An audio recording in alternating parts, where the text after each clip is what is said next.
মধ্যপ্রাচ্যের ভূরাজনীতিতে আবারও উত্তাপ ছড়িয়েছে ইরানের সর্বোচ্চ পর্যায় থেকে আসা কঠোর বার্তায়। সাম্প্রতিক মন্তব্য ইঙ্গিত দেওয়া হয়েছে, যদি আবারও হামলা চালানো হয় তবে তার জবাব হবে ইতিহাসের সবচেয়ে কঠোর প্রতিক্রিয়া।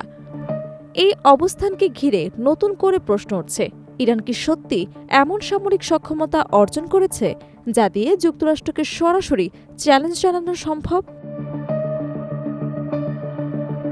ইরানের ইসলামিক রেভলিউশনারি গার্ড কর্পস এর কুদস ফোর্সের কমান্ডার ব্রিগেডিয়ার জেনারেল ইসমাইল ঘানি সম্প্রতি দাবি করেছে, প্রতিরোধ জোট এখন আগের যে কোনো সময়ের তুলনায় বেশি ঐক্যবদ্ধ ও শক্তিশালী।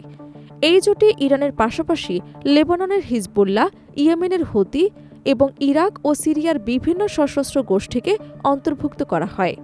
বিশ্লেষকদের মতে এটি কোনো একক রাষ্ট্রীয় জোট নয়, বরং একটি বিস্তৃত আঞ্চলিক নেটওয়ার্ক যার প্রভাব মধ্যপ্রাচ্যের বহু অঞ্চলে ছড়িয়ে পড়েছে। এই প্রেক্ষাপটে প্রশ্ন উঠছে, কেন এখন এমন কঠোর বার্তা দিচ্ছে তেহরান?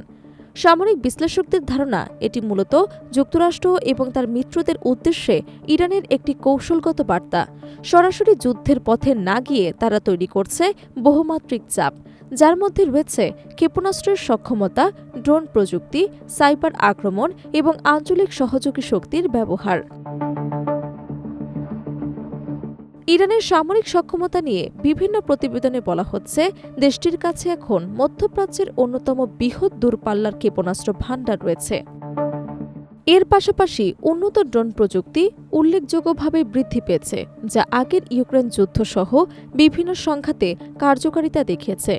বিশেষজ্ঞদের মতে এতে প্রযুক্তি ইরানকে অসম যুদ্ধের সক্ষমতাকে তৈরি করতে পারে। অন্যদিকে কৌশলগতভাবে অত্যন্ত গুরুত্বপূর্ণ হরমুজ প্রণালীতে প্রভাব বিস্তারের সক্ষমতাও ইরানের হাতে রয়েছে, যা বৈশ্বিক জ্বালানি সরবরাহের জন্য অত্যন্ত গুরুত্বপূর্ণ একটি পথ। ফলে সামান্য উত্তেজনাও আন্তর্জাতিক বাজারে বড় প্রভাব ফেলতে পারে।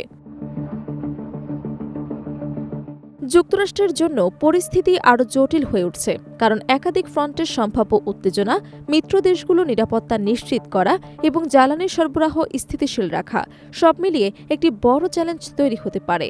বিশেষ করে যদি প্রতিরোধ জোট একযোগে সক্রিয় হয়, তাহলে সংঘাতের চিত্র সম্পূর্ণ বদলে যেতে পারে বলে সতর্ক করেছেন বিশ্লেষকরা। আরেকটি গুরুত্বপূর্ণ দিক হল মনস্তাত্ত্বিক যুদ্ধ। বিশেষজ্ঞদের মতে ইরান দীর্ঘদিন ধরে প্রি-এম্পেটিভ 3 ডক্ট্রিন ব্যবহার করছে, অর্থাৎ সরাসরি যুদ্ধের আগেই প্রতিপক্ষকে অনিশ্চয়তা এবং চাপের মধ্যে রাখা। সাম্প্রতিক বার্তাগুলোকেও সেই কৌশলের অংশ হিসেবে দেখা হচ্ছে। সব মিলিয়ে ইরানের এই হুঁশিয়ারি শুধু সামরিক বার্তা নয়, বরং এক ধরনের কৌশলগত অবস্থান, যা পুরো মধ্যপ্রাচ্যের শক্তির ভারসাম্য নতুন করে উত্তেজনা সৃষ্টি করে দিতে পারে।